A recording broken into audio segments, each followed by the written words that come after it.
Assalamualaikum sahabat muslim tanah air. Bagi masyarakat muslim dunia, Presiden Rusia Vladimir Putin barangkali menjadi salah satu figur dunia yang dipandang pro-Islam.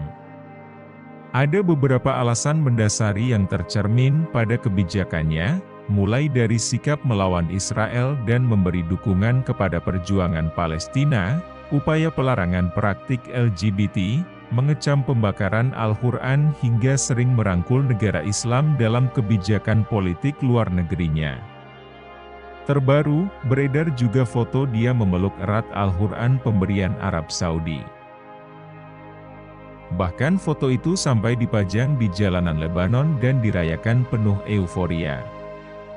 Relasi Putin sebagai individu atau Rusia sebagai negara dengan Islam sebenarnya berkaitan erat dengan posisi agama itu di Rusia. Sebagai catatan, Islam di Rusia tergolong besar, meski mendapat status minoritas. Mengacu pada data United States Commission on International Religious Freedom 2022, Islam menempati peringkat kedua setelah Kristen Ortodoks sebagai agama terbesar dengan persentase 5% atau 14 juta penduduk Rusia. Bahkan, populasinya konon lebih besar jika mengacu pada paparan Imam Besar Rusia, Sheikh Rawil Gaineddin pada 2018 yang memaparkan sekitar 25 juta umat setara jumlah gabungan penduduk Jakarta dan Banten. Posisi Islam di Rusia ini tentu berkaitan erat dengan dinamisnya Islam mengisi ruang sejarah Rusia dari masa klasik hingga modern. Mula Islam di Rusia. Sama seperti wilayah lain di seluruh dunia, penduduk wilayah Rusia juga awalnya mengikuti praktik animisme dan dinamisme. Nenek moyang bangsa Rusia atau Proto-Rusia, selanjutnya disebut Rus, kerap menyembah angin, matahari, bulan, dan langit. Pada saat Islam muncul di Arab di abad ke-7, mereka juga masih mengikuti praktik demikian. Selama praktik itu terus dilakukan, masyarakat terus punya kebiasaan yang selalu menyertai, yakni migrasi ekspansif. Menurut Galina M. Yemelianova dalam Rusia and Islam, 2002, ekspansif dilakukan karena wilayah mereka tidak memiliki gunung dan sungai, sehingga minim sumber daya alam dan rentan mengalami serangan bangsa asing, alias lebih terbuka. Atas dasar inilah mereka mencari tempat baru ke timur dan selatan.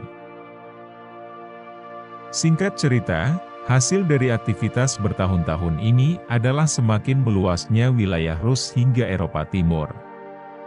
Masyarakat terus banyak mengisi desa-desa di Eropa Timur. Namun, tulis Jeffrey Hosking dalam Russian History, 2012, tujuan mereka mencari wilayah dengan kontur geografi gagal. Dengan kata lain, wilayahnya tetap sama, hamparan kosong, alhasil, wilayah mereka menjadi terbuka dan konsekuensinya mudah didatangi bangsa asing, baik itu secara damai atau kekerasan. Pada titik inilah, masyarakat terus mulai berinteraksi dengan bangsa Islam, pedagang dari Arab dan Persia. Lambat laun, dua belah pihak tidak hanya melakukan proses transaksional ekonomi saja, namun juga terjadi Islamisasi. Masyarakat terus pada akhirnya mulai menjadi Islam dan meninggalkan praktik penyembahan. Menjadi agama wajib negara. Pada pertengahan abad ke-9, masyarakat terus di Eropa Timur dijajah oleh bangsa Khazar. Mengutip Ensiklopedia Britannica, bangsa Khazar berasal dari Turki dan awalnya bagian dari Kekaisaran Turki. Namun, di pertengahan abad ke-7, mereka berpisah dan melakukan ekspansi ke wilayah lain, hingga akhirnya sukses menguasai wilayah warga Proto-Rusia, yang kini menjadi Rusia modern. Mengutip Galina M. Yemelianova dalam Rusia and Islam, 2002, Meskipun penguasa Khazar sebagian besar adalah penyembah berhala, mereka tetap mengizinkan Islam, dan juga Kristen, berkembang. Alasannya karena dua agama itu sudah menyebar di kalangan penduduk lokal. Jadi, tak heran kalau ibu kota Khazar, Itil, dan kota-kota lain bertebaran masjid. Bahkan, saat di bawah kuasa bangsa Khazar juga, terjadi bentuk awal toleransi beragama di Eropa yang sangat kontras dengan suasana intoleransi agama di Eropa Barat. Banyak masjid yang berdiri berdampingan bersama gereja dan tempat pemujaan berhala. Lalu, banyak tentara yang beragama Muslim. Dinamisnya hubungan Islam dan masyarakat terus berjalan seiring waktu. Begitu pula saat bangsa Viking dari Skandinavia datang. Di kondisi ini, Islam tetap berkembang, tetapi mulai muncul kesadaran membangun negara. Masih merujuk tulisan Jeffrey Hosking dalam Russian History, 2012, kesadaran itu muncul dari para penguasa lokal yang mulai merebut kuasa mendirikan negara, namun, hanya satu dari mereka yang sukses, yakni Vladimir the Great yang mempersatukan mereka di bawah negara Slavik baru bernama Kievan Rus. Kelak, Kievan Rus berganti nama menjadi Rusia, atau Rusia modern. Ketika membangun negara inilah, Vladimir, sebagai penyembah berhala, diharuskan memilih agama negara yang bisa dianut olehnya dan juga penduduk.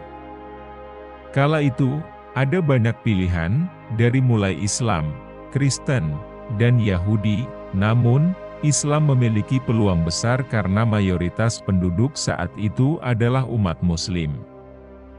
Dan Vladimir pun hampir menjadikan Islam sebagai agama wajib negara. Meski begitu, jalan berbeda justru diambil oleh Vladimir. Praktis, Vladimir yang kerap melakukan hal-hal itu seketika tidak senang. Menurut kronik itu, Vladimir mengucapkan ungkapan legendaris, "Minum adalah kesenangan semua orang Rusia. Kita tidak bisa hidup tanpa kesenangan itu." Alhasil, Vladimir lantas memilih Kristen Ortodoks sebagai agama resmi negara yang terbaik. Kendati demikian, alasan agama bukanlah faktor tunggal.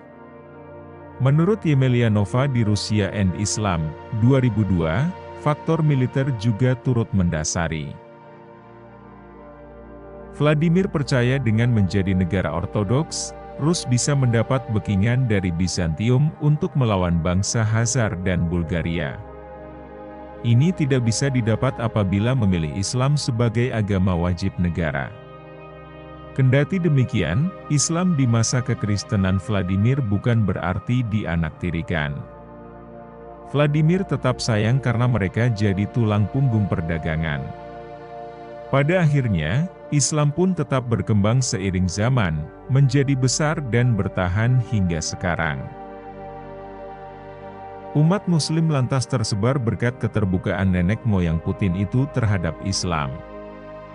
Mereka tak hanya berdiam di Rusia modern, tetapi juga negara-negara bekas Uni Soviet yang sudah merdeka. Antara lain, Azerbaijan, Kazakhstan, Kirgistan, Tajikistan, Turkmenistan, dan Uzbekistan, yang seluruhnya menjadi negara mayoritas Muslim di Asia Tengah.